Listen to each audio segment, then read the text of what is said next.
आज के सेशन में हम संघ लोक सेवा आयोग या आप ये कहिए लोक सेवा आयोग, क्योंकि जो इसका इतिहास है वो इसी नाम से जुड़ा हुआ है, लोक सेवा आयोग। क्योंकि जब संविधान लागू हुआ उसके बाद में इसको नाम दिया गया था संघ लोक सेवा आयोग। जिसके पहले इसके क्या क्या नाम थे, इसका इतिहास क्या रहा, ये जो एग्जाम है सेंट्रल लेवल, इसको लेकर किस किस तरह के आयोग बने, किन किन की अध्यक्षता में बने, ये सब डिस्कस आज हम करेंगे। देखिए, यूपीएससी एक संवैधानिक संस्था है, एक स्वतंत्र संस्था है और आप ये कह सकते हैं कि भारत सरकार का केंद्रीय भर्ती अभिकरण है। मींस कि यूपीएससी केंद्र सरकार की एजेंसी है जो उच्च प्रशासनिक पदों पर नियुक्तियां करती है। एज यूजुअल आप जानते हैं इस बारे में, लेकिन हर जो संस्था है हिंदुस्तान में आप जो वर्तमान में देखते हैं उनका कुछ ना कुछ इतिहास है। आर्टिकल 315 से लेकर 323 तक आप इससे जुड़े हुए प्रोविजन देखते हैं। वैसे पूरा अखिल भारतीय सेवाएं जो प्रोविजन है वो पूरा आप देखते हैं वो पार्ट 14 में कि 308 से लेकर पूरा 323 तक चलता है। देखिए, इस सेशन को स्टार्ट करेंगे इसके इतिहास से कि किस प्रकार इसकी जड़ें ब्रिटिश काल से जुड़ी हैं और प्रतियोगी परीक्षा का जो ये इतिहास है ये वहीं से स्टार्ट करेंगे। और इन सब को पढ़ते हुए हम संघ लोक सेवा आयोग, राज्य लोक सेवा आयोग से जुड़े हुए जो प्रोविजंस हैं कॉन्स्टिट्यूशन में उनको भी देखेंगे। सबसे पहले हम बात करेंगे संघ लोक सेवा आयोग के विषय के बारे में। देखिए, ब्रिटिश पीरियड एक बहुत लंबा समय रहा है हमारे देश में और आज जो हम चुनाव आयोग, पंचायती राज व्यवस्था, यूपीएससी, आप सब ये जो हम पढ़ते हैं ये सब ब्रिटिश पीरियड में ही भारत में शुरू हुआ, क्योंकि उन्हें यहाँ पर अब उनकी जो शासन प्रणाली थी, उनका जो सिस्टम था, उसको रन करने के लिए इन सब की स्थापना यहाँ पे करनी पड़ी थी। और इसी कारण इसी जो एक मोटो को लेकर उन्होंने ये सब यहाँ पे स्थापित किया था। और संविधान लागू हुआ तो हमने पार्लियामेंट्री सिस्टम को चुना और जो ब्रिटिश पीरियड में जो सिस्टम था उसमें जो उस समय जिन जिन संस्थाओं की स्थापना की गई, जो जो कार्य प्रणाली थी, तो कुछ को तो हमने बरकरार रखा, लेकिन एज पर कंडीशन जैसे जैसे हमें लगा कि हाँ भाई इसमें परिवर्तन आना चाहिए, उसको हमने परिवर्तन के साथ में एक्सेप्ट कर लिया। मतलब कुछ परिवर्तन कर दिए या फिर जैसे जैसे जरूरत हुई उसके अकॉर्डिंग हम उसमें चेंजेस लाते गए। लेकिन तमाम जो सिस्टम ब्रिटिश पीरियड में एग्जिस्ट करता था आज भी हमारे जो शासन प्रशासन है, जुडिशरी है, उसके अंदर आपको देखने को मिलेगा। तो देखिए, सबसे पहले हम डिस्कशन करेंगे संघ लोक सेवा आयोग।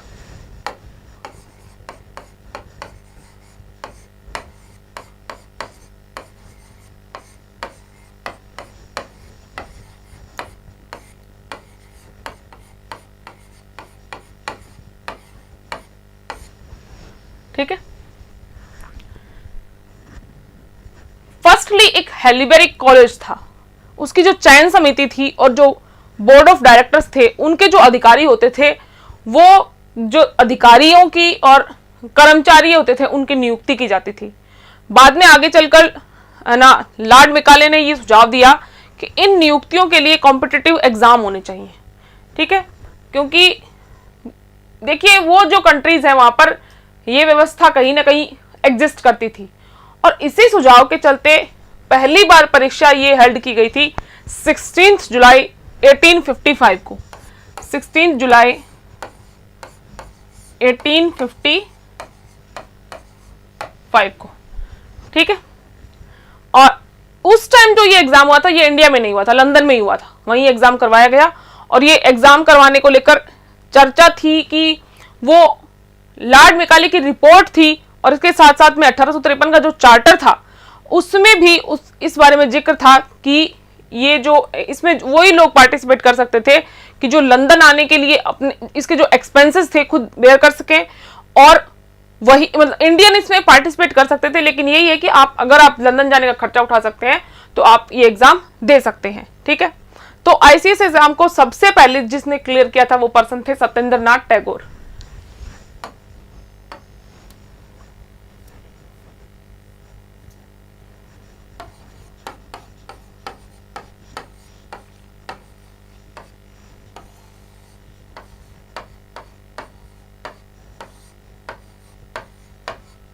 सत्येंद्र नाथ टैगोर थे जिन्होंने सबसे पहले ये एग्जाम क्लियर किया था इंडिया में से, और रविंद्रनाथ टैगोर साहब के बड़े भाई थे ये। 1863 में इन्होंने एग्जाम क्लियर किया था, 1863 में। और बाद में तो ये सिलसिला चलता ही रहा। उसके बाद में सुरेंद्र नाथ बनर्जी से लेकर अरविंद घोष, आगे चलकर ये सुभाष चंद्र बोस ने इसमें 4th रैंक भी अचीव की थी। और इस एग्जाम में हालांकि ये बात अलग थी कि आगे बाद में मिस्टर सुभाष चंद्र बोस ने ये जॉब नहीं किया था, वहां से रिजाइन देके इंडिया आ गए थे। उस समय क्वेश्चन मार्क ये था कि क्या इस एग्जाम को इंडिया में भी करवाना चाहिए। दूसरा, इसकी एज को लेके डिस्कशन था कि इसकी मिनिमम और मैक्सिमम एज कितनी रखी जाए। ठीक है, तो 2 क्वेश्चन थे कि क्या इसको इंडिया में करवाया जाना चाहिए, मतलब लंदन के साथ साथ में इंडिया में भी करवाया जाए। दूसरा, एज क्या रखा जाए। उस समय मिनिमम जो एज थी वो रखी गई थी 18 और मैक्सिमम रखी गई थी सबसे शुरू में 18 मिनिमम थी और मैक्सिमम कितनी थी 23 कि 23 तक आप एग्जाम दे सकते हैं। ये स्थिति कब थी 1855 में। ठीक है, 1855 में ये थी मिनिमम 18 और मैक्सिमम 23। ठीक है, इसके बाद में भी इसमें चेंज बहुत आए।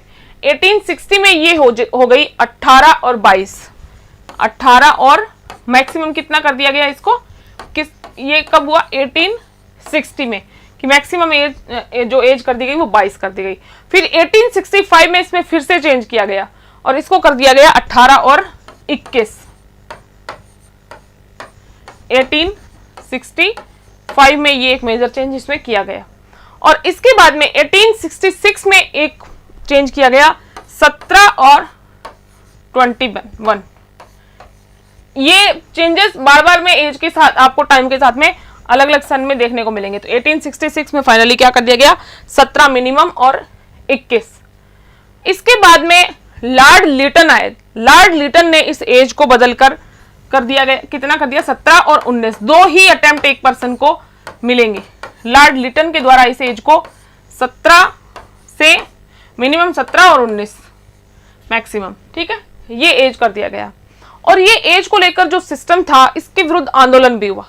सुरेंद्र नाथ बनर्जी के नेतृत्व में ये आंदोलन हुआ था। अब क्वेश्चन था कि इसकी प्लेस को लेकर कि क्या ये लंदन के साथ साथ में इंडिया में करवाई जानी चाहिए। तो 1886 में उस समय जब लॉर्ड डफरिन गवर्नर जनरल थे, इसी समय कांग्रेस की स्थापना हुई थी, जो कि हमने जब हमने हिस्ट्री देखा था तो इसकी जो विषय में पूरा डीप हमने पढ़ा है। तो 1886 में लॉर्ड डफरिन के टाइम में ये इसी समय एक कमीशन का गठन किया गया, एचिसन आयोग। ठीक है, एचिसन आयोग का गठन किया गया।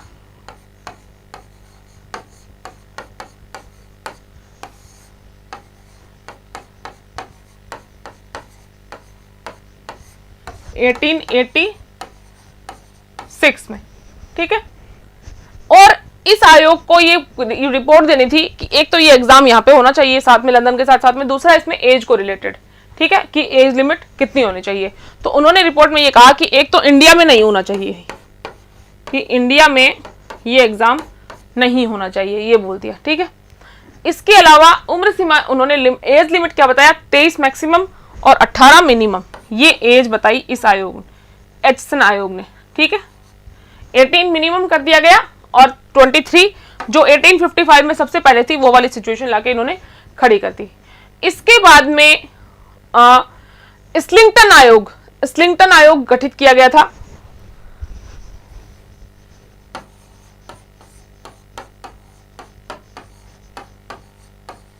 इस्लिंगटन आयोग गठित किया गया था। इसके बाद में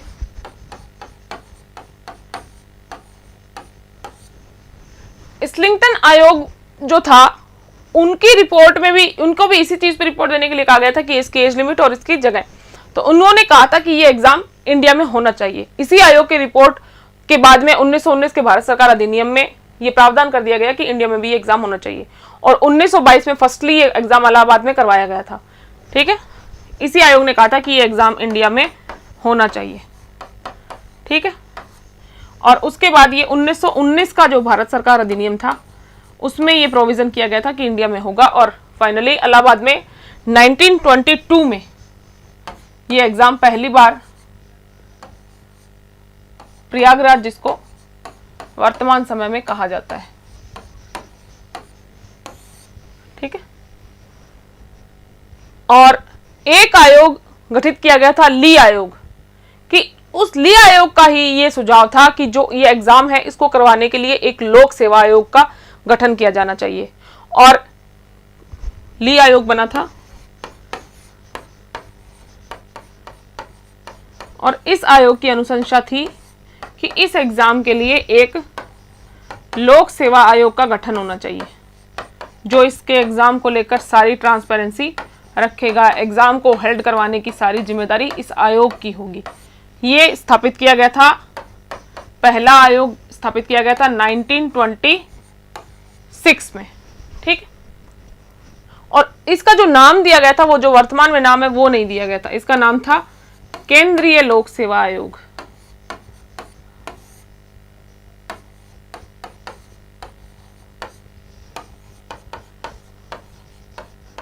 केंद्रीय लोक सेवा आयोग नाम फर्स्ट लोक सेवा आयोग का नाम रखा गया था। क्लियर, ठीक है। इसमें एक अध्यक्ष थे और 4 सदस्य थे।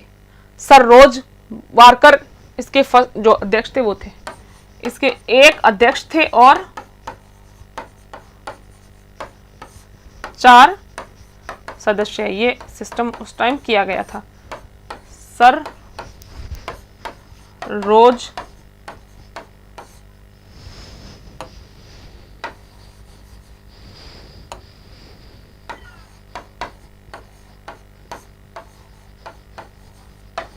वारकर इस आयोग के अध्यक्ष थे, ठीक है।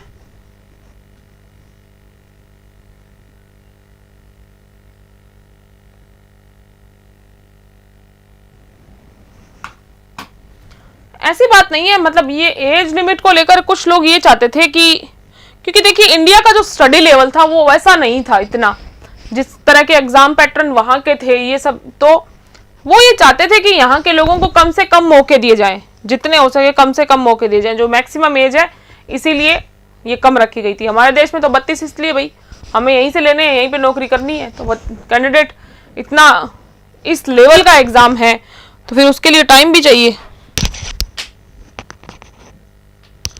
इसलिए उनका थॉट प्रोसेस कभी पॉजिटिव था नहीं हमारे देश के लिए।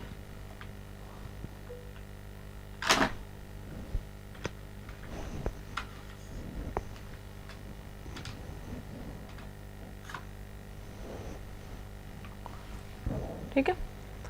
इसके अलावा आप देखेंगे कि जो लोक सेवा आयोग है उसके नामों को लेकर एक विभिन्नता रही है। 1926 में जो फर्स्ट लोक सेवा आयोग था उसका नाम था केंद्रीय लोक सेवा आयोग। लोक सेवा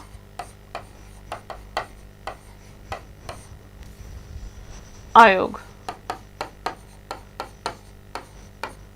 क्लियर। केंद्रीय लोक सेवा आयोग नाम था और इसका प्रावधान 1926 में तो ये बना था, लेकिन इसका प्रावधान कौन से एक्ट में था? 1919 के 1919 के भारत शासन अधिनियम में।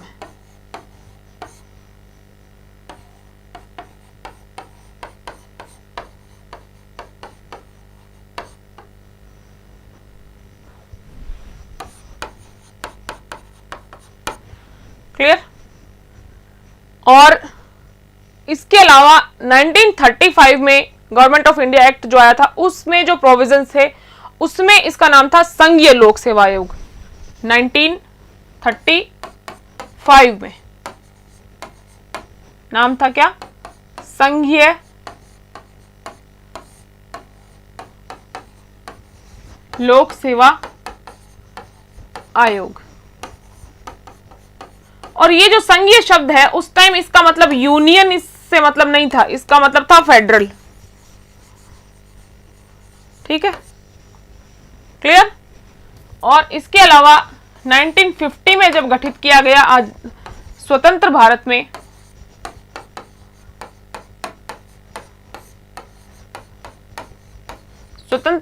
गठित किया गया था और ये था किसमें? भारत सरकार अधिनियम।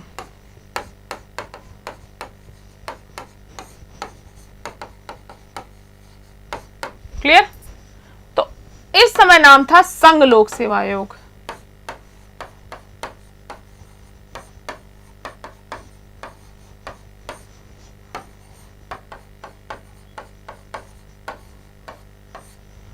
संघ लोक सेवा आयोग इसका नाम था। इसके बाद में हम प्रोविजंस देखेंगे। ठीक है, देखिए सेवाओं को लेकर जो विवरण दिया हुआ है उसमें आप देखेंगे कि 3 प्रकार की सेवाएं हैं, अखिल भारतीय सेवाएं, केंद्रीय सेवाएं और राज्य स्तरीय सेवाएं। देखिए अखिल भारतीय सेवा जो है, इन तीनों में अंतर क्या है कि जो अखिल भारतीय सेवा है वो उसको कहते हैं जिसमें वो सेवाएं आती हैं जिनकी चयन की जो प्रक्रिया है वो संघ लोक सेवा आयोग करता है, सारी निर्धारित नियुक्तियां राज्यों में की जाती हैं और प्रशिक्षण जो है वो संघ ही करवाता है, जिसमें आईएएस, आईपीएस और आईएफएस, इंडियन फॉरेस्ट सर्विसेज जिनको आप बोलते हैं, ये है जिनकी नियुक्तियां कहाँ होती हैं, राज्यों में की जाती है। क्लियर। और 312 जो आर्टिकल है वो इसके बारे में डिटेल में बताता है।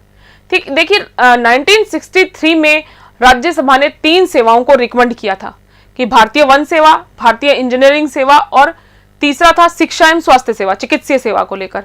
तो एक जो वन सेवा है जो आईएफएस है, देखिए 1963 में 3 के लिए रिकमेंडेशन दी थी राज्यसभा में, क्योंकि राज्यसभा जब प्रस्ताव रखती है, हालांकि अल्टीमेटली पारित संसद को ही करना होता है लेकिन राज्यसभा प्रस्ताव रखती है, तो राज्यसभा ने किस किस के बारे में प्रस्ताव रखा था, वन सेवा के लिए, दूसरा भारतीय इंजीनियरिंग सेवा के लिए, तीसरा क्या है शिक्षा मतलब चिकित्सीय सेवा के लिए। तो वन सेवा को क्या किया गया, इन्होंने मान्यता दी थी। ठीक है, क्लियर। और इसके बाद में केंद्रीय सेवा है, तो केंद्रीय सेवा क्या है, उनका अपॉइंटमेंट एग्जाम सेंटर करवाता है, अपॉइंटमेंट भी सेंटर लेवल पर ही होता है। केंद्रीय एग्जाम होते हैं राज्य स्तरीय, जैसे हम जनरली जो पीसीएस एग्जाम होते हैं राज्य स्तर पर जो एग्जाम होते हैं वो राज्य स्तरीय हैं। अब हम प्रोविजंस देखेंगे कि इससे जुड़े हुए प्रोविजंस क्या बताते हैं। ठीक है, और कहां से लेकर कहां तक कॉन्स्टिट्यूशन में दिए हुए हैं।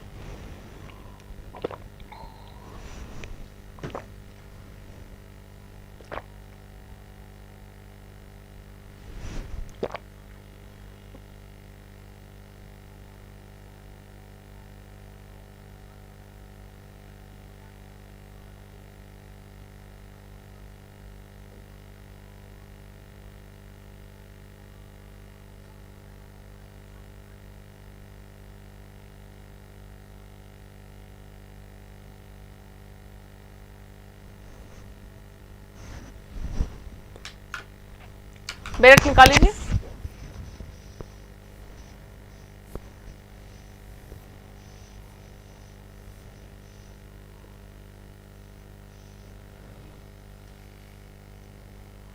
देखिए आर्टिकल 309 से शुरू करेंगे। भाग 14 संघ और राज्य के अधीन सेवाएं, इसका फर्स्ट अध्याय क्या है। 309 कि संघ या राज्य की सेवा करने वाले व्यक्तियों की भर्ती और सेवा की शर्तें, कि संघ की या फिर राज्य की सेवा करने वाले व्यक्तियों की भर्ती और सेवा की शर्तें, कि इस संविधान के उपबंधों के अधीन रहते हुए समुचित विधानमंडल के अधिनियम संघ या किसी राज्य के कार्यकलाप से संबंधित लोक सेवाओं और पदों के लिए भर्ती और नियुक्त व्यक्तियों की सेवा की शर्तों का विनियमन कर सकेंगे। ठीक है, कौन करेगा, इस संविधान के उपबंधों के समुचित विधानमंडल। ठीक है, परंतु जब तक इस अनुच्छेद के अधीन समुचित विधानमंडल के अधिनियम द्वारा या उसके अधीन इस निमित्त उपबंध नहीं किया जाता है, तब तक यथास्थिति संघ के कार्यकलाप से संबंधित सेवाओं और पदों की दिशा में राष्ट्रपति, संघ के रिलेटेड कौन करेंगे, राष्ट्रपति या ऐसा व्यक्ति जिसे वह निर्दिष्ट करे कि राष्ट्रपति अगर नहीं है तो उस समय, और राज्य के कार्यकलाप संबंधी सेवाओं और पदों की दिशा में राज्य का राज्यपाल या ऐसा व्यक्ति जिसे वह निर्दिष्ट करे। ठीक है, संघ में राष्ट्रपति है या फिर जब राष्ट्रपति नहीं होता जो कार्यभार संभाल रहा है, या राज्यपाल राज्य में, या ऐसे व्यक्ति जिसे वह निर्दिष्ट करे, ऐसी सेवाओं और पदों के लिए भर्ती का और नियुक्त व्यक्तियों की सेवा की शर्तों का विनियमन करने वाले नियम बनाने के लिए सक्षम होगा, और इस प्रकार बनाए गए नियम किसी ऐसे अधिनियम के उपबंधों के अधीन रहते हुए प्रभावी होंगे। क्लियर, इसमें कुछ बहुत बड़ी बात नहीं समझने वाली। नेक्स्ट है कि संघ या राज्य की सेवा करने वाले व्यक्तियों की पदावधि। ठीक है, यही वो आर्टिकल है जिसमें प्रसाद का सिद्धांत बताया जाता है। ठीक है,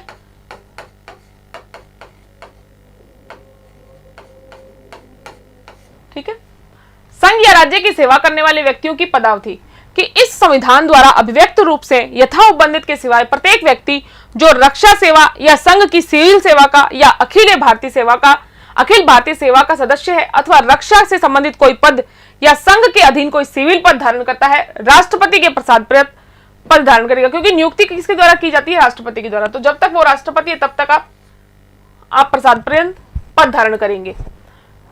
और प्रत्येक व्यक्ति जो किसी राज्य की सिविल सेवा का सदस्य है या राज्य के अधीन कोई सिविल पद धारण करता है, उस राज्य के राज्यपाल के प्रसाद पर्यंत पद धारण करेगा। ठीक है। इस बात के होते हुए भी कि संघ या किसी राज्य के अधीन सिविल पद धारण करने वाला व्यक्ति यथास्थिति राष्ट्रपति या राज्य के राज्यपाल के प्रसाद पर्यंत पद धारण करता है। कोई संविदा जिसके अधीन कोई व्यक्ति जो रक्षा सेवा का या अखिल भारतीय सेवा का या संघ या राज्य की सिविल सेवा का सदस्य नहीं है, ऐसे किसी पद को धारण करने के लिए इस संविधान के दिन नियुक्त किया जाता है उस दशा में जिसमें यथास्थिति राष्ट्रपति या राज्यपाल विशेष अर्हता वाले किसी व्यक्ति की सेवाएं प्राप्त करने के लिए आवश्यक समझता है। योग बंद कर सकेगी कि यदि करार की गई अवधि की समाप्ति से पहले वह पद समाप्त कर दिया जाता है या ऐसे कारणों से, मतलब जनरल जब आप जॉब में जब जाते हैं तो एग्रीमेंट साइन होता है। ठीक है।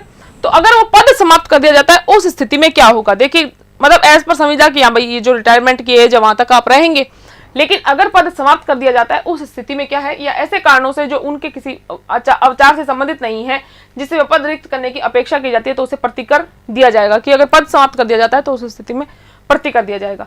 311 बताता है कि संघ या राज्य के अधीन सिविल हैसियत में नियोजित व्यक्तियों का पदच्युत किया जाना, पद से हटाया जाना या पंक्ति में अवनत किया जाना। मतलब पद से हटाना एक तो ये है, दूसरा है अवनत मतलब डिमोशन कर देना, नीचे रैंक दे देना। किसी व्यक्ति को जो संघ की सिविल सेवा का या अखिल भारतीय सेवा का या राज्य की सिविल सेवा का सदस्य है अथवा संघ या राज्य के अधीन कोई सिविल पद धारण करता है, उसकी नियुक्ति करने वाले प्राधिकारी के अधीनस्थ किसी अधिकारी द्वारा पदच्युत नहीं किया जाएगा या पद से नहीं हटाया जाएगा। कि जो नियुक्ति कर रहा है उससे नीचे वाला लेवल वाला व्यक्ति, नीचे रैंक वाला व्यक्ति आपको पद से नहीं हटाएगा। दूसरी बात, ना ही आपको डिमोशन करेगा। डिमोशन करने का राइट किसको है, जिसने आपको पद पर नियुक्त किया है उसी को। क्लियर। यथापूर्वक किसी व्यक्ति को ऐसी जांच के पश्चात ही जिसमें उसे अपने विरुद्ध आरोपों की सूचना दे दी गई हो। देखिए जब जांच होगी तो उस जांच के दौरान उसको बताया जाएगा कि आप पे ये आरोप लगा है और उन आरोपों के संबंध में सुनवाई का युक्त अवसर दे दिया जाए। फिर आरोप बता दिए जाएंगे कि ये आरोप लगे, आप अपने सफाई में क्या कहना चाहते हैं वो बता दीजिए, उसको पूरा अवसर दिया जाएगा। फिर ही वो पदच्युत किया जाएगा या पद से हटाया जाएगा या पंक्ति में अवनत किया जाएगा, अन्यथा नहीं। ठीक है। पहले सुनवाई का अवसर देना होगा। परंतु जहां ऐसी जांच के पश्चात उस पर कोई शास्ति अधिरोपित करने की प्रस्तावना है, जांच हो गई है, उसके बाद में शास्ति मतलब किसी तरह का दंड, ठीक है, अधिरोपित करने की प्रस्तावना है, वहां ऐसी शास्ति ऐसी जांच के दौरान दिए गए साक्ष्य के आधार पर अधिरोपित की जा सकेगी। उस जांच के दौरान जितने साक्ष्य आते हैं वो उसका बेस होंगे और ऐसे व्यक्ति को प्रस्तापित शास्ति के विषय में अभ्यावेदन करने का अवसर देना आवश्यक नहीं होगा। ठीक है। कि साक्ष्य के आधार पर अधिरोपित की जा सकती है, मतलब साक्ष्य जो आए हैं, जो दोनों तरफ से जो प्रूफ आए हैं, जिन्होंने आरोप लगाया है और जो अधिकारी है, अधिरोपित की जा सकेगी और ऐसे व्यक्ति को प्रस्तापित शास्ति के विषय में अभ्यावेदन करने का अवसर देना आवश्यक नहीं होगा। मतलब उसको कहना जरूरी नहीं होगा कि हाँ भाई आपको ये हम लिख के देना कि हम ये शास्ति दे रहे हैं, क्योंकि जो अब जब कार्यवाही चली है, साक्ष्य आए तो उसके अकॉर्डिंग फिर पनिशमेंट सुनाया जाएगा। परंतु यह और कि यह खंड लागू नहीं होगा। दूसरी बात कि ये लागू कहां नहीं होता है, दूसरी बात ये पहला रीजन अपवाद तो ये है कि अगर व्यक्ति पर कोई आपराधिक कार्यवाही का आरोप लगा है तो फिर ये जांच की जरूरत नहीं है। दूसरा ये है कि जिस जो सशक्त प्राधिकारी है उसको ये लगता है कि जांच का समय नहीं है, जांच का समय नहीं है, सीधा डायरेक्ट प्रूव हो रहा है कि जांच की जरूरत भी नहीं है, समय नहीं है, तो वो कारण लेखबद्ध करेगा कि इस कारण से आपको पद से हटाया जा रहा है या फिर पद से अवनत किया जा रहा है। ठीक है। साध्य नहीं है कि ऐसी जांच की जाए, तो लेखबद्ध किया जाएगा, कारण लेखबद्ध किया जाएगा और फिर इस ऊपर वाली जांच की जरूरत नहीं पड़ेगी। 3 में है कि यथास्थिति राष्ट्रपति या राज्यपाल का यह समाधान हो जाता है कि राज्य की सुरक्षा के हित में समीचीन नहीं है कि ऐसी जांच की जाए। दूसरी बात, तीसरा अपवाद क्या है कि राष्ट्रपति और राज्य या फिर राज्यपाल को लगता है कि ऐसी जांच करना राष्ट्र के हित में नहीं होगा। जैसे समझ लीजिए किसी पे करप्शन चार्ज, मतलब ना कोई आतंकवादी गतिविधि की एक्टिविटी को लेकर कुछ किया जाता है, तो फिर ऐसी जांच की जरूरत नहीं पड़ेगी। ठीक है। इसके बाद में है कि यथापूर्वक किसी व्यक्ति के संबंध में यह प्रश्न उठता है कि खंड 2 में निर्दिष्ट जांच करना युक्तियुक्त रूप से साध्य है या नहीं, तो उस व्यक्ति को पदच्युत करने या पद से हटाने या पंक्ति में अवनत करने के लिए सशक्त प्राधिकारी का उस पर विनिश्चय अंतिम होगा। दूसरी बात कि जांच करने की स्थिति थी कि नहीं थी, कि करनी चाहिए थी कि नहीं करनी चाहिए थी, ये सारा अंतिम राइट किसके पास में होगा, जो सक्षम प्राधिकारी होगा उस टाइम। ठीक है। उसके पास में ये राइट रहेगा। ठीक है।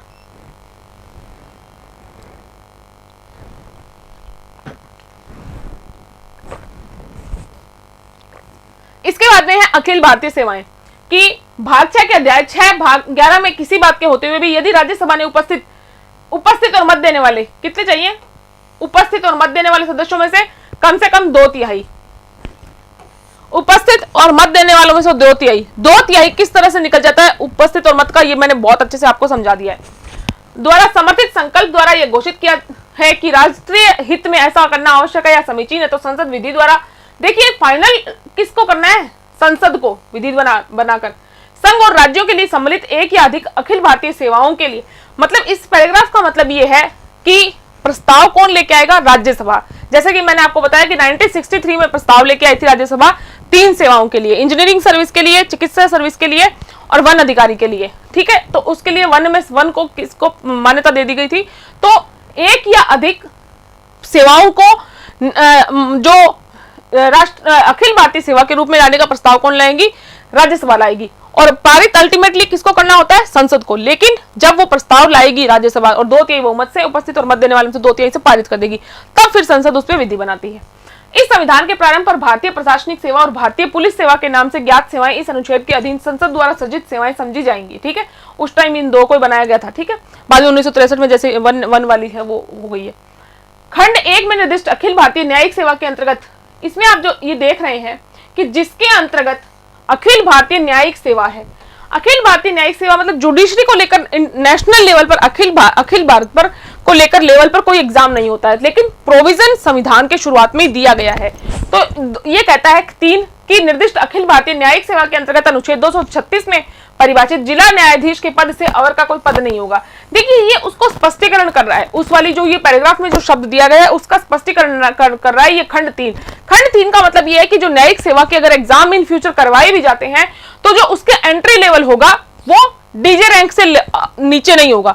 मतलब ऐसे नहीं है जैसे जनरली एग्जाम शुरू होता है जो स्टेट लेवल पर जो अभी जुडिशरी के एग्जाम हो रहा है उनमें ये होता है कि जैसे जेएम फर्स्ट लग रहे हैं या फिर जिस स्टेट में जेएम सेकंड की पोस्ट है तो मुंसिफ मजिस्ट्रेट से एंट्री शुरू होती है। तो इसका मतलब ये है खंड 3 का मतलब, खंड 1 को जो स्पष्ट करते हुए खंड 3 जो सब क्लॉज 3 है उसका कहने का मतलब ये है कि जब अगर इंडियन जुडिशियल सिस्टम में अगर एग्जाम करवाया जाता है अखिल भारतीय स्तर पर तो उस स्थिति में क्या होगा, जिला न्यायाधीश के पद से और कोई पद नहीं होगा, मतलब जिला न्यायाधीश से एंट्री लेवल होगा, जिला मतलब आप डीजी अपॉइंट होंगे।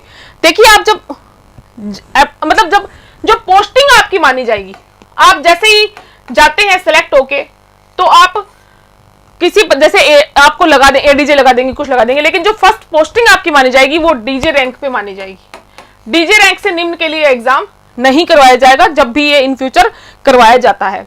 पूर्वोक्त अखिल भारतीय न्यायिक सेवा के सृजन के लिए उपबंध करने वाली विधि में भाग 6 के अध्याय 6 के संशोधन के लिए ऐसे उपबंध अंतर्विष्ट हो सकेंगे जो उस विधि के उपबंधों को कार्यान्वित करने के लिए आवश्यक हो और ऐसी कोई विधि अनुच्छेद 368 के प्रयोजन के संविधान का संशोधन नहीं समझी जाएगी। ठीक है। 312 क्या है कि कुछ सेवाओं के अधिकारियों की सेवा की शर्तों में परिवर्तन करने का और उन्हें प्रतिसारित करने की संसद की शक्ति, की संसद के पास में किन सेवाओं के अधिकारियों की सेवा और शर्तों में परिवर्तन करने का राइट है। उन व्यक्तियों की जो सेक्रेटरी ऑफ स्टेट द्वारा, देखिए ये जब कंट्री आजाद हुई थी तब का मुद्दा है, तो ये क्या भूतलक्षी है क्या भविष्यलक्षी है इसको पढ़ने का कोई फायदा अभी वर्तमान समय में नहीं है। ठीक है। संक्रमणकालीन उपबंध 313 कि जब तक इस संविधान के अधीन इस निमित्त अन्य उपबंध नहीं किया जाता है तब तक ऐसी सभी विधियां जो इस संविधान के प्रारंभ से ठीक पहले प्रवर्तित हैं, कि मतलब जो पहले उस टाइम लागू थी, और किसी ऐसी लोक सेवा या किसी ऐसे पद को जो इस संविधान के प्रारंभ के पश्चात अखिल भारतीय सेवा के अथवा संघ या किसी राज्य के अधीन सेवा या पद के रूप में बना रहता है लागू है, वहां तक प्रवर्त बनी रहेगी जहां तक वह इस संविधान के पदों से लंघन। देखिए कोई मतलब नहीं है। अब चलते हैं 315 कि संघ और राज्यों के लिए लोक सेवा आयोग। ठीक है। संघ और राज्यों के लिए प्रोविजन कौन करता है, आर्टिकल 315 कि इस अनुच्छेद के उपबंधों के अधीन रहते हुए संघ के लिए एक लोक सेवा आयोग होगा। ठीक है। संघ के लिए एक लोक सेवा आयोग होगा और प्रत्येक राज्य के लिए एक लोक सेवा आयोग होगा। 15 तो ये कहता है। अब देखते हैं कि 2 या अधिक राज्य यह करार कर सकेंगे कि राज्यों के उस समूह के लिए एक ही लोक सेवा आयोग होगा, कि भाई 2 राज्य अगर कह देते हैं कि हमारे लिए एक ही बना दो लोक सेवा आयोग तो भी बनाया जा सकता है। और यदि इस आशय का संकल्प उन राज्यों में से प्रत्येक राज्य के विधानमंडल के सदन द्वारा या जहां 2 सदन है वहां प्रत्येक सदन द्वारा पारित, मतलब दोनों राज्यों में पारित हो जाए, अगर सिर्फ विधानसभा विधानमंडल भी है तो चारों में पारित हो जाए, पारित कर दिया जाता है, तो संसद उन राज्यों की आवश्यकताओं की पूर्ति करने के लिए विधि द्वारा संयुक्त राज्य लोक सेवा आयोग स्थापित की जा सकती है। तो कुल मिलाकर कितने लोक सेवा आयोग है, संघ लोक सेवा आयोग, राज्य लोक सेवा आयोग और संयुक्त लोक सेवा आयोग। ठीक है।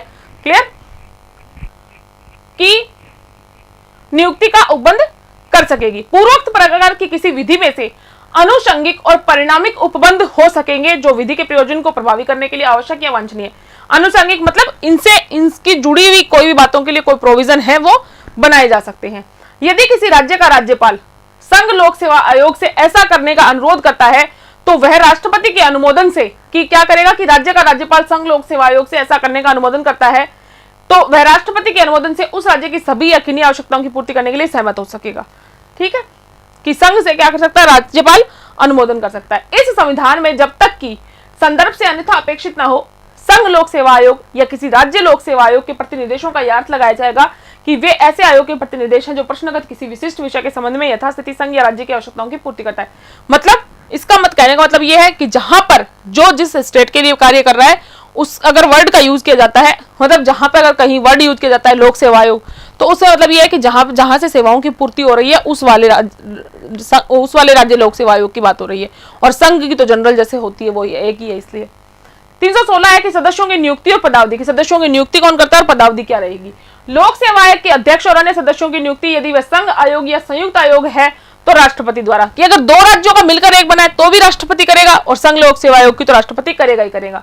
और यदि वह राज्य आयोग है तो राज्य के राज्यपाल द्वारा की जाएगी। ठीक है, क्लियर, राज्य के राज्यपाल द्वारा की जाएगी। संयुक्त अगर लोक सेवा आयोग है तो राष्ट्रपति द्वारा की जाएगी, संघ लोक सेवा आयोग की राष्ट्रपति द्वारा की जाएगी। परंतु प्रत्येक लोक सेवा आयोग के सदस्यों में से यथाशक्य निकटतम आधे ऐसे व्यक्ति होंगे जो अपनी अपनी नियुक्ति की तारीख पर भारत सरकार या किसी राज्य की सरकार के अधीन कम से कम 10 वर्ष तक पद धारण कर चुके हैं। दूसरा, अगर आप इसके सदस्य के पद पर नियुक्ति होती है तो उसकी क्वालिफिकेशन क्या है कि आप राज्य की किसी भारत सरकार के या किसी राज्य की सरकार के अधीन कम से कम 10 साल से आप काम कर रहे हैं, पद धारण कर चुके हैं। और उक्त 10 वर्ष की अवधि की संगणना करने में इस संविधान के प्रारंभ से पहले की ऐसी अवधि भी सम्मिलित की जाएगी, जिस मतलब ये जब ये उसकी टाइम की कहानी है जब संविधान बना था, तो पिछले वाला भी तो काउंट होगा ना एक्सपीरियंस। इसलिए यदि आयोग के अध्यक्ष का पद रिक्त हो जाता है कि भाई अब जैसे राष्ट्रपति, उपराष्ट्रपति, राज्यपाल, राज्य सबकी कहानी बताइए कि हाँ भाई ये बीमार हो गए, इस्तीफा दे दिया तो क्या होगा, तो वैसे ही उनके बारे में बताया।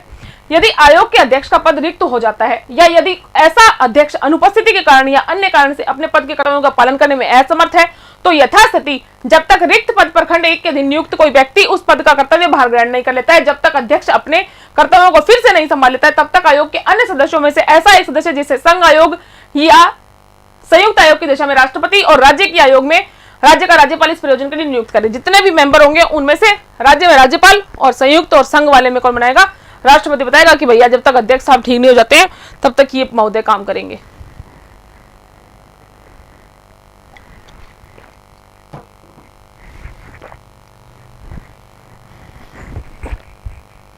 नेक्स्ट देखते हैं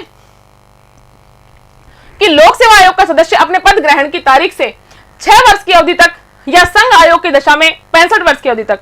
देखिए, लोक सेवा आयोग का सदस्य अपने पद की तारीख से 6 वर्ष, ठीक है, की अवधि तक या संघ की आयोग की दशा में 65 वर्ष की आयु कर लेने तक और राज्य आयोग या संयुक्त आयोग की दशा में 62 वर्ष की आयु में प्राप्त कर लेने तक, इनमें से जो भी पहले हो अपना पद धारण करेगा। देखिए, अगर आपको आपकी जॉब लगी और आप अगर संघ लोक सेवा आयोग की दशा में 65, समझ लीजिए आप संघ लोक सेवा आयोग में अपॉइंट किए गए और 65 साल से पहले ही आपके 6 साल पूरे हो गए, समझ लीजिए आप 56 साल के थे तब आपको अपॉइंट कर दिया गया, तो आप 6 साल जब पूरे हो जाएंगे आपको रिटायर कर दिया जाएगा।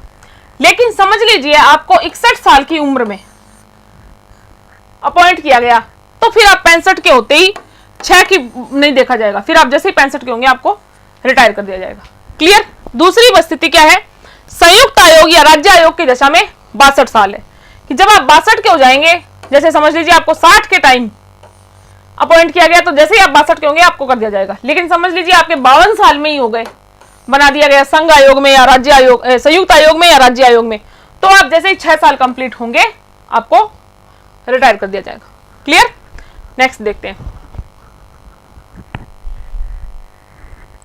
लोक सेवा आयोग का कोई सदस्य संघ आयोग या संयुक्त आयोग की दशा में राष्ट्रपति, क्या लिखा है, लोक सेवा आयोग का कोई सदस्य अगर संघ आयोग का सदस्य है या संयुक्त आयोग का सदस्य है, की दशा में राष्ट्रपति को और राज्य आयोग की दशा में राज्य के राज्यपाल को संबोधित अपने हस्ताक्षर सहित अपना पद त्याग करेगा। पद त्याग करेगा वो कौन किसको करेगा बताया गया है कि संघ आयोग और अगर संयुक्त आयोग का मामला है तो राष्ट्रपति को, क्योंकि अपॉइंटमेंट जो करेगा उसी को आप देंगे। दूसरा, राज्य के मामले में राज्यपाल को। क्लियर। लोक सेवा आयोग के किसी सदस्य को अनुच्छेद 317 के खंड 1 या खंड 3 में उल्लिखित तिथि से उसके पद से हटाया जा सकेगा। 317 बताती है कि किस तरह हटाना है। कोई व्यक्ति जो लोक सेवा आयोग के सदस्य के रूप में पद धारण करता है अपनी पदावधि की समाप्ति पर उस पर पद पर पुनर्नियुक्ति का पात्र नहीं होगा। एक बार ही अपॉइंटमेंट आपका होगा, पुनर्नियुक्ति आपकी नहीं होगी। ठीक है, याद रखना, ऐसे क्वेश्चन जनरली ऐसे आपको पूछ लिया जाता है। लोक सेवा आयोग के किसी सदस्य का हटाया जाना और निलंबित किया जाना कि भाई हटाया किस तरह से जाएगा। खंड 3 के उपबंधों के अधीन रहते हुए लोक सेवा आयोग के अध्यक्ष या किसी अन्य सदस्य को केवल कदाचार के आधार पर, एक ही बेस बताया गया है, कदाचार के आधार पर किए गए राष्ट्रपति के ऐसे आदेश से, देखिए लोक सेवा आयोग के अध्यक्ष या किसी अन्य सदस्य को, लोक सेवा आयोग के मामले में मतलब जितने भी लोक सेवा आयोग है कौन करेगा, राष्ट्रपति का काम है। केवल कदाचार के आधार पर किए गए राष्ट्रपति के ऐसे आदेश से उसके पद से हटाया जाएगा जो उच्चतम न्यायालय को राष्ट्रपति द्वारा निर्देश किए जाने पर उस न्यायालय द्वारा अनुच्छेद 145 के दिन इस निमित्त विहित प्रक्रिया के अनुसार की गई जांच पर यह प्रतिवेदन किए जाने के पश्चात किया गया है कि यथास्थिति अध्यक्ष या किसी सदस्य को ऐसे आधार पर हटा दिया जाए। ठीक है, मतलब कुल मिलाकर उच्चतम न्यायालय और राष्ट्रपति मिलकर हटाएंगे। आयोग के अध्यक्ष या किसी अन्य सदस्य को जिसके संबंध में खंड 1 के अधीन उच्चतम न्यायालय को निर्देश किया गया है, संघ आयोग या संयुक्त आयोग की दिशा में राष्ट्रपति, राज्य आयोग की दिशा में राज्यपाल उसके पद से तब तक के लिए निलंबित कर सकेगा। पहले में तो हटाना है पूरा ही, नीचे में निलंबन, तो हटाने के काम में सिर्फ राष्ट्रपति की ड्यूटी है और निलंबन में क्या है कि राष्ट्रपति संघ और संयुक्त के मामले में राष्ट्रपति अन्यथा राज्यपाल, जब तक राष्ट्रपति और ऐसे निर्देश पर उच्चतम न्यायालय का निर्देश मिलने पर अपना आदेश पारित नहीं कर देता है। ठीक है, क्या लिखा है कि उच्चतम न्यायालय को निर्देश किया गया है संघ लोक सेवा आयोग या संयुक्त आयोग की दिशा में राष्ट्रपति और राज्य आयोग की दिशा में राज्यपाल उसके पद से तब तक के लिए निलंबित कर सकेगा जब तक राष्ट्रपति ऐसे निर्देश पर, मतलब संघ वालों को और संयुक्त वालों को राष्ट्रपति के निलंबन पर, मतलब फाइनल ऑर्डर पर, और इसमें पहले कार्य कौन करेगा, राज्यपाल करेगा, फिर उसकी अनुमति पर इसको उनको पद से निलंबित कर दिया जाएगा। खंड 1 में किसी बात के होते हुए यदि लोक सेवा आयोग का यथास्थिति अध्यक्ष या कोई अन्य सदस्य दिवालिया न्याय निर्णित किया जाता है, अपनी पदावधि में अपने पद के कर्तव्यों के बाहर किसी संवेतन नियोजन में लगता है कि अपनी पदावधि में अपने पद के कर्तव्यों के बाहर नियोजन में लगता है, राष्ट्रपति की राय में मानसिक या शारीरिक शैथिल्य के कारण अपने पद पर बने रहने के लिए अयोग्य है तो राष्ट्रपति अध्यक्ष या अन्य सदस्य द्वारा पद से हटा जा सकेगा। ये 3 स्थितियां हैं। ठीक है, यदि लोक सेवा आयोग का अध्यक्ष या कोई अन्य सदस्य निगमित कंपनी के सदस्य के रूप में और कंपनी के अन्य सदस्यों के साथ सम्मिलित रूप से अन्यथा उस संविदा या करार से जो भारत सरकार या भारत सरकार के द्वारा या राज्य सरकार द्वारा या नियमित की गई या किया गया किसी प्रकार से संपृक्त या हितबद्ध है या हो जाता है या उसके लाभ या उसके उद्भूत किसी फायदे या उपलब्धि में भाग लेता है तो वह खंड 1 के प्रयोजनों के लिए कदाचार का दोषी समझा जाएगा। ये सब क्या है, ये सब कदाचार के आधार हैं। ठीक है, नेक्स्ट है 318 कि आयोग के सदस्यों और कर्मचारी वृंदों की सेवा की शर्तों के बारे में विनियमन बनाने की शक्ति कि संघ आयोग या संयुक्त आयोग की दिशा में राष्ट्रपति और राज्य आयोग की दिशा में राज्य का राज्यपाल नियमों द्वारा आयोग के सदस्यों की संख्या उनकी सेवा की शर्तों का अवधारण कर सकेगा।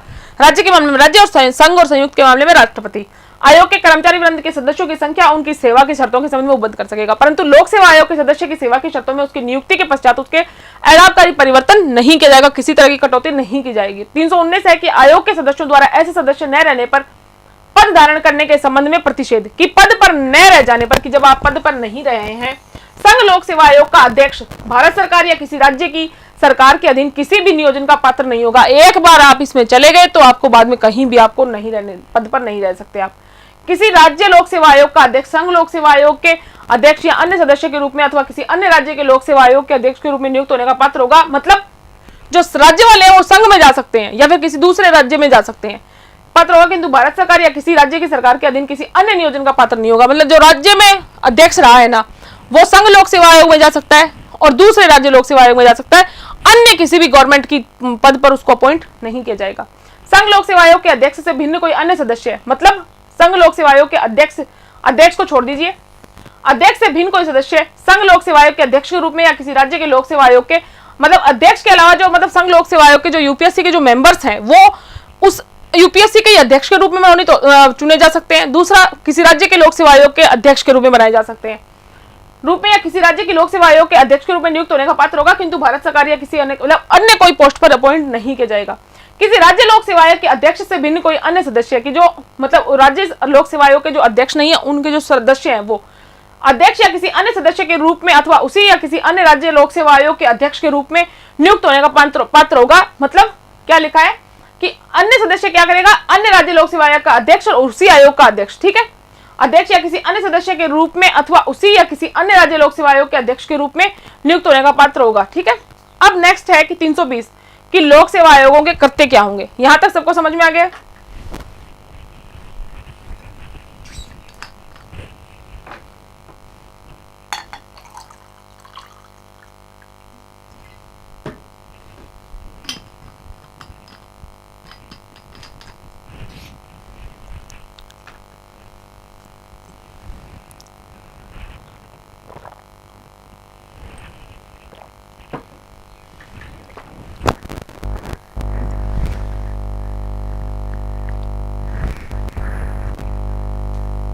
कि यदि संघ लोक सेवा आयोग में से कोई 2 या अधिक राज्य ऐसा करने का अनुरोध करते हैं कि संघ लोक सेवा आयोग से 2 या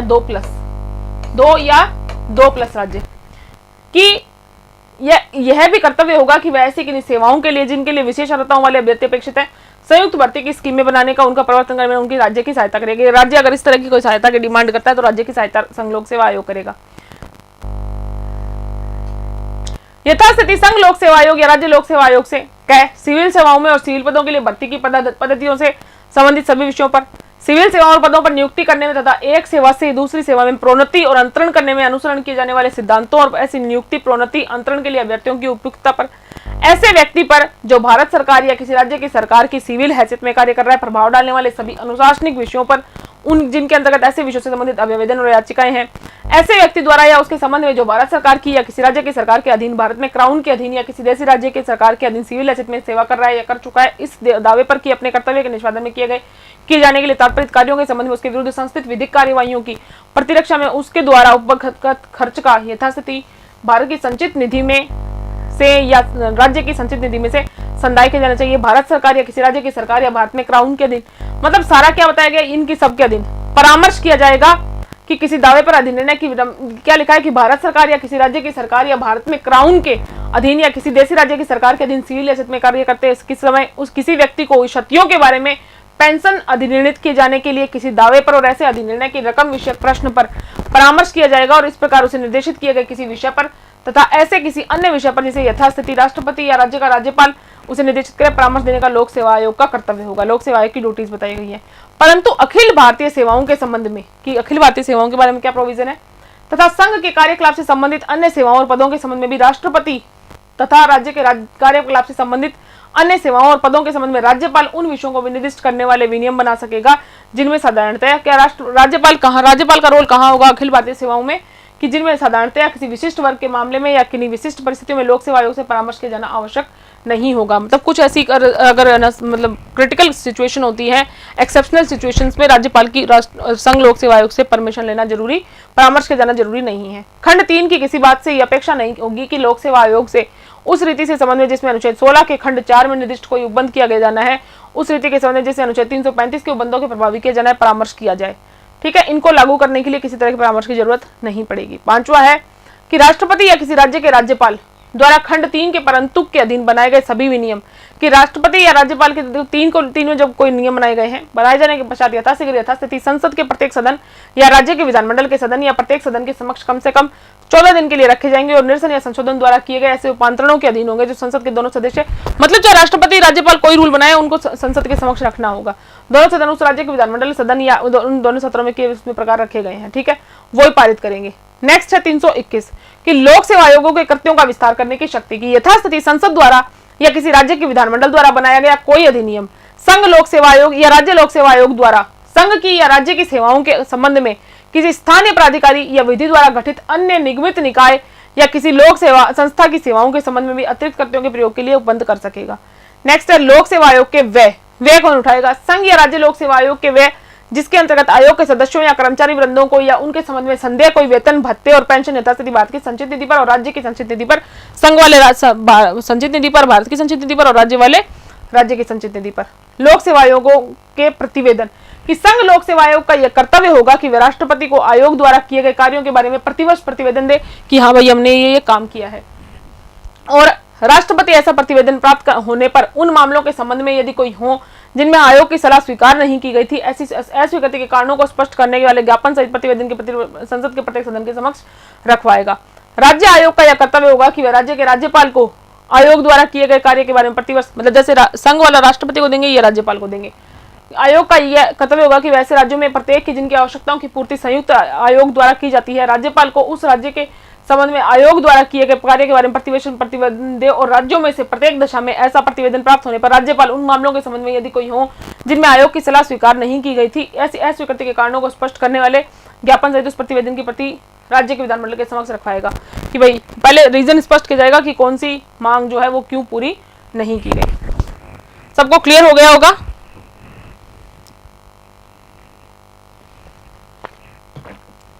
संघ लोक सेवा आयोग पर डिस्कशन हमने बहुत अच्छे से किया है, सारे प्रोविजंस देखे हैं 1 बाय 1। अगर फिर भी आपको कोई डिस्प्यूट, कोई डिस्कशन करना है, किसी तरह का कोई कंफ्यूजन है तो आप पूछ सकते हैं।